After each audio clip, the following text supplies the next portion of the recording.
Vitor, houve reclamação dentro do Congresso Nacional, como a própria Ju falou agora há pouco, e parlamentares falando de uma suposta interferência de um poder em outro poder? Exatamente, né, Leandro? Opositores ao governo Lula dizendo que essa decisão do Supremo Tribunal Federal foi patrocinada por membros do governo, que o governo teria, então, articulado junto aos ministros em relação a essa decisão, o que foi, inclusive, negado pelo ministro de Relações Institucionais, Alexandre Padilha.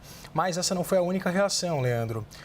Deputados, inclusive, estão reclamando sobre essa decisão do STF, dizendo que é mais uma ingerência em seus trabalhos, né? Isso porque o Congresso Nacional, desde a estipulação das RP9, o chamado orçamento secreto, ganhou muito poder em relação à liberação desses recursos vindos do governo federal, do Poder Executivo. Então, hoje, Leandro, o presidente da Comissão de Finanças e Tributação da Câmara dos Deputados, deputado Mário Negromonte Júnior, do PP da Bahia, disse, abro aspas, certamente no dia de hoje ou de amanhã, o parlamento dará a resposta à altura dessa decisão do STF, fecho aspas.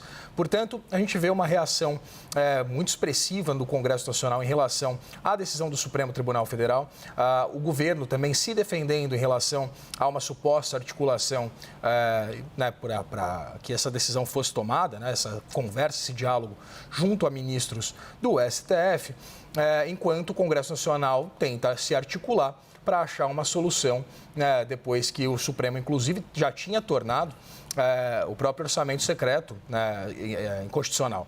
Portanto, Leandro, como disse a Ju, é importante sim que haja transparência. O ministro Gilmar Mendes faz uma fala muito correta em relação à defesa, de que esse dinheiro ele seja transferido para os estados, para os municípios, de forma transparente e com uma destinação específica e clara para a população, que a população possa ter acesso para onde o dinheiro dos seus impostos está indo, para que tipo de projeto. Como você disse, Leandro, é para a construção de hospital, é para a construção de uma estrada, ou tem algum fim, digamos, não republicano por parte, por exemplo, de um prefeito.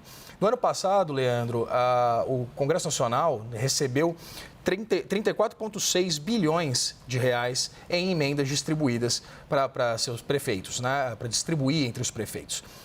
Então, isso no valor total, que engloba todos os tipos de emenda, são 3 tipos de emenda.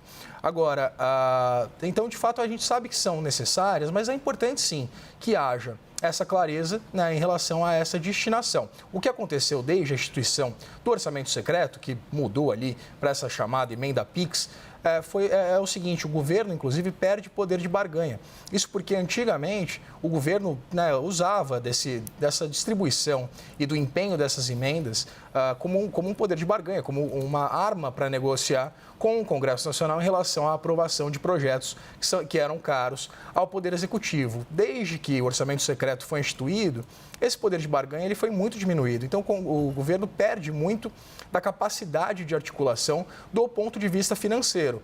Claro, cabe, é evidente, a habilidade política dos responsáveis pela articulação. Inclusive, isso foi uma linha de defesa por parte de aliados do ministro Alexandre Padilha, em meio à série de críticas que ele recebeu e aquela briga pública com o presidente da Câmara, Arthur Lira, em relação à articulação política do governo, que foi muito criticada desde o início do governo. Então, esses aliados diziam que Alexandre Padilha tem os predicados, cumpre os requisitos para cumprir, para fazer uma boa articulação política, mas que o governo perdeu, de fato, essa capacidade de trabalhar com as emendas em torno da aprovação dos seus projetos, para convencer os deputados em torno da aprovação dos seus projetos, Leandro.